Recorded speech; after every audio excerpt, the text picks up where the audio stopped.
লাগি নধৰো তুমি লাগি ধৰা ময়ো ভোগ কৰো মোৰো পৰিবাৰ ৰাখিছো 16,000 পৰিবাৰ আছিলে মোৰ তুমি আজি যে সংসাৰত হাজাৰ হাজাৰ গৃহস্থীয়ে চকু পানী টুকিছে হাজাৰ হাজাৰ গৃহস্থীৰ হাই প্ৰেছাৰ ডিপ্ৰেছনত ভুগিছে কষ্টত ভুগিছে চকু পানী টুকিছে সুন্দৰ ভগৱানে দিয়া সুবিধাবোৰো উপভোগ কৰিব পৰা নাই ডানলপৰ নিচিনা বিছনাত ৰাতি ৰাতি টোপনি অহা নাই ইয়াৰ কাৰণটো কি হ'ব অধপতন হ'ব ঈশ্বৰৰ নাম ললে বৈকুণ্ঠ পাব নাতিৰ নাম ললে কুকুৰ মেকুৰীৰ জনী পাব দেহৰ সুখে মোৰ সুখ নহয় মই আত্মা দেহ বেলেগ মই বেলেগ দেহ আমাৰ আজি কলিযুগ মানে কি মইনাটো শুকাই গল কেলে আত্মাৰ খাদ্য নাই আত্মাৰ সংগ নাই মোৰ গীতাৰ জ্ঞানেই হল দিব্য জ্ঞান আজি তোমাক এই জ্ঞান দিছো যে তুমি মানুহৰূপী চোলাৰ মাজত আত্মাৰূপী সত্য সনাতন অপৰিৱৰ্তনীয় অজৰ অমৰ সত্তা সোমাই আছে এইটোহে তুমি চোলাটো নহয় তুমি আজিৰ পৰা এই সত্যক তুমি জানা আৰু এই সত্যক মই তোমাৰ আগত কৈছো এইটোৱে গীতা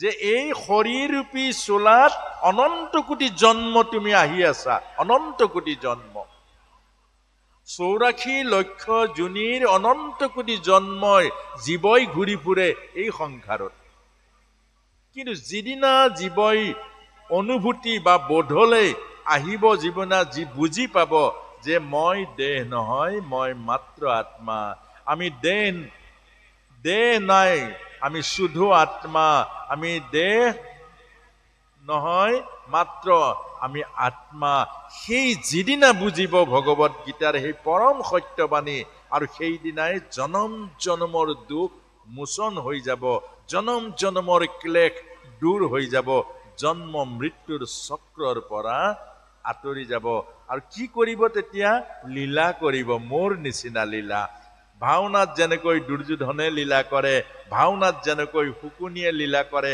ভাওনাত যেনেকৈ অসুৰ হৈ যায় ভাওনাত যেনেকৈ দেৱতা হৈ যায় মাত্ৰ লীলা কৰে আনক বুজাবৰ কাৰণে আনক আনন্দ দিবৰ কাৰণে মই দুৰ্যোধন নহয় মই দুঃশাসন নহয় মই অসুৰ নহয় মই মাত্ৰ এটা অভিনয় ৰোল কৰিছো এয়া মোৰ লীলা ইয়াকে কৈছে লীলা কিন্তু মই লীলা কৰো তুমি খেলা কৰা এইটোৱে পাৰ্থক্য তোমাৰ আৰু মোৰ মাজত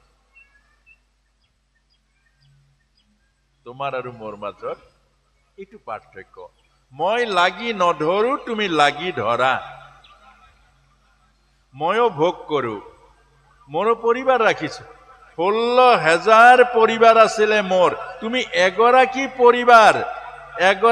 পৰিবাৰৰ মাজত মিলি থাকিব নোৱাৰা এগৰাকী পৰিবাৰৰ মাজত সুখী হ'ব নোৱাৰা এগৰাকী পৰিবাৰক চম্ভালিব নোৱাৰা এগৰাকী পৰিবাৰক সন্তুষ্ট কৰিব নোৱাৰা আৰু মই 16,000 পৰিবাৰক সন্তুষ্ট কৰি ৰাখিছো কোন কাকো অৱহেলা কৰা নাই কোনো গৰাকীক মই উচ্চ নিচ কৰা নাই সমান মৰম সমান মৰ্যাদা সমান দায়িত্ব পালন কৰিছো অৰ্থাৎ কেলে কৰিছো মই আত্মাৰ শক্তিত আত্মাৰ জ্ঞানত আত্মাৰ বিচাৰত আত্মাৰ মাজেৰে মই চলিছো আৰু তুমি দেহৰ মাজৰত মনৰ মাজেৰে চলিছা এই কাৰণে নোৱাৰা এইটোৱে পাৰ্থক্য এটা ভগৱানে কৈছে মই গীতা কোৱাৰ উদ্দেশ্য কি মোৰ নিচিনা তোমাক হবৰ কাৰণে মোৰ অৱস্থা পাবৰ কাৰণে জ্ঞানৰ দ্বাৰাই মই বিশ্ব ব্ৰহ্মাণ্ড চলাইছো এই জ্ঞানৰ দ্বাৰাই মই ঈশ্বৰ হৈছো এই জ্ঞানৰ দ্বাৰাই মই অমৰত্ব অৰ্থাৎ সদায় চিন্ময় স্তৰত ঘূৰি ফুৰিছো আৰু তুমিও এইটো পোৱাৰ লগে লগে মোৰ নিচিনা হৈ পৰিবা লাগি ধৰা আৰু লাগি নধৰা অৰ্থাৎ মই 16,000 পত্নীত লাগি নধৰিলো, তুমি এজনী পত্নীতে কেলে লাগি ধৰিলা? মই অনন্ত কোটি ব্ৰহ্মাণ্ড ভোগ কৰিছো, সকলো ভোগৰ ভোগী মই লাগি নধৰিলো, কোনো ভোগৰ লগত মই যোগ নহলো, তুমি কেলে লাগি ধৰিলা?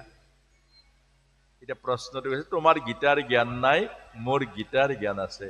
গীতা মানে ব্ৰহ্মবিদ্যা, আত্মজ্ঞান, আৰু তোমাৰ আত্মজ্ঞান নাই বা ব্ৰহ্মজ্ঞান নাই, আৰু মোৰ ব্ৰহ্মজ্ঞান আছে, এইটোৱে পাৰ্থক্য তোমাৰ আৰু মোৰ। উদাহৰণ স্বৰূপে, এই লাগি ধৰা আৰু লাগি নধৰা, এই ধৰি লওক সংসাৰখন, আমাৰ যিখন সংসাৰ, এইখন সংসাৰ, মায়াৰ সংসাৰখন এচপৰা গুড় মিঠৈ। গুড় মিঠৈ চপৰাত 100 মাখি আহি গুড় খাবৰ কাৰণে গুড়ত পৰিলে। গুড় চপৰাত পৰি গুড় খোৱা আৰম্ভ কৰি দিলে। গুড় খাই খাই খাই খাই যেতিয়া উৰি যাবৰ কাৰণে যত্ন কৰিলে, 50টা উৰি গুচি গল, 50টা লাগি ধৰিলে, মৰি ধৰিলে। লাগি ধৰিলে মানে মৰিলে। আৰু সেই 50টা আহি আকৌ গুড়ত পৰিলে। গুড় খাই খাই খাই খাই সেই 50টা যেতিয়া উৰি যাবৰ কাৰণে যত্ন কৰিলে, 25টা লাগি ধৰিলে, মৰি থাকিলে, 25টা উৰি গুচি গল। আৰু এই 25টা মাখিয়ে গুড় খাই খাই খাই খাই গুড়ৰ চপৰাটো শেষ কৰি দিলে, ইয়াত লাগি নধৰিলে, উৰি গুচি গল। এতিয়া এই যে গুড় চপৰাৰ দোষ নে 75টা মাখি যে মৰিলে, 75টা মাখি যে মৰিলে, গুড়ৰ দোষ নে খাব নজনাৰ দোষ? যদি গুড়ৰ দোষ হলহেঁতেন 100টাই মৰিলেহেঁতেন, নহয় জানো? এই সংসাৰখন যদি বেয়া হলহেঁতেন, এই সংসাৰখন যদি নৰকে হলহেঁতেন, এই সংসাৰখন যদি মায়াই হলহেঁতেন, জনক আদি ঋষিসকলে সংসাৰত কেনেকৈ মুক্ত হল, জীৱন মুক্ত হল কেনেকৈ?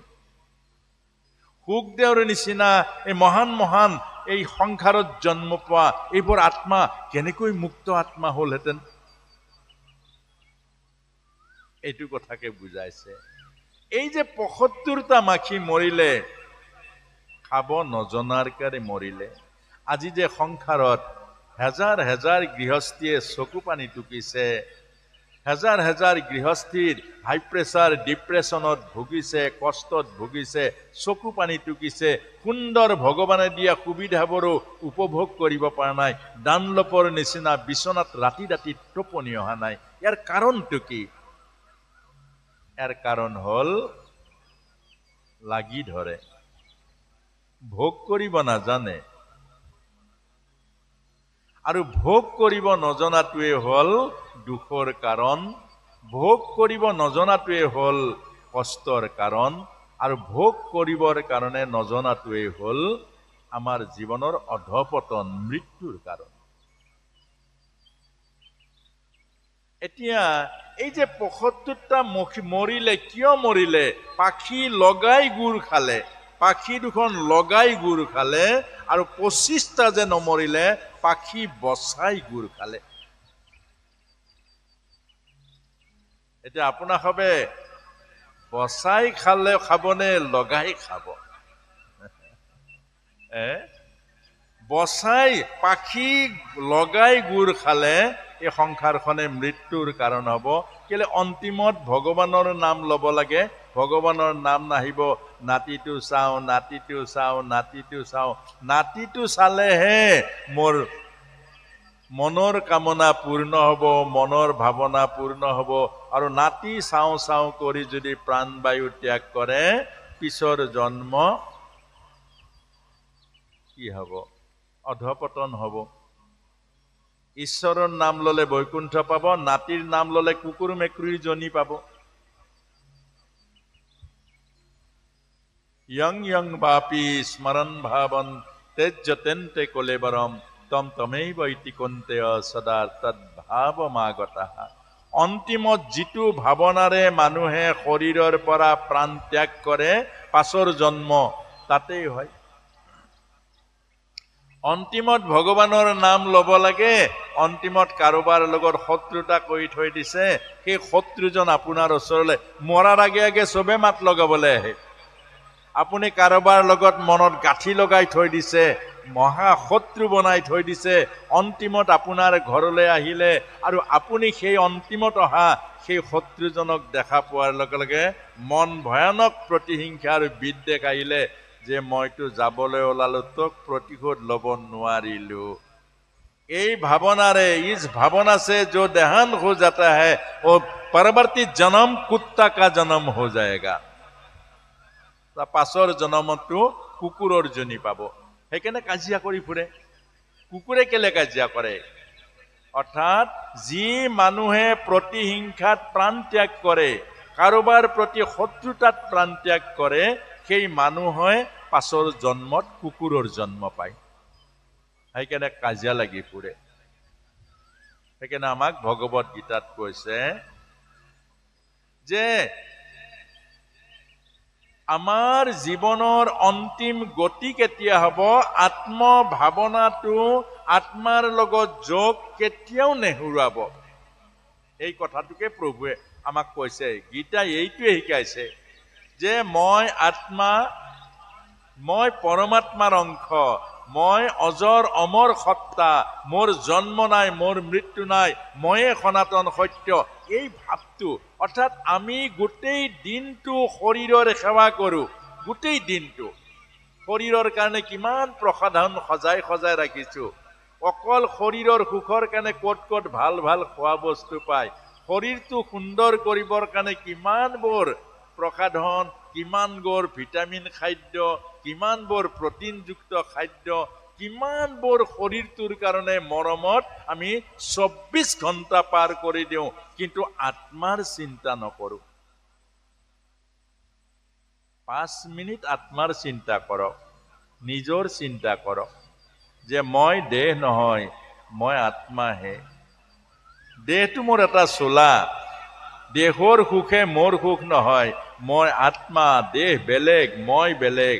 দেহ আজিৰ দেহ নাই। যেনেকৈ কেঁচুৱা দেহটো নিজে গুচি গ'ল, যেনেকৈ যৌৱনৰ দেহটো গুচি গ'ল, যেনেকৈ এদিন বৃদ্ধ দেহটো যাব শ্মশানলৈকে, আৰু মই সেই কেঁচুৱাটো ময়ে আছিলোঁ, সেই যৌৱনতো ময়ে আছিলোঁ, আৰু সেই বৃদ্ধটো ময়ে আছিলোঁ, আৰু এদিন শৰীৰটো যোৱাৰ পাছতো ময়েই থাকিম।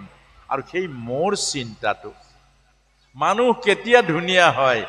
যেতিয়া মানুহে আত্মচিন্তা কৰে। আত্মাৰ আনন্দই ধুনীয়া হয়। আত্মাৰ আনন্দই আমাৰ ওৰাবোৰ, আমাৰ শৰীৰৰ জ্যোতিবোৰ সুন্দৰ কৰি তোলে। আমি আত্মচিন্তা নকৰোৱেই।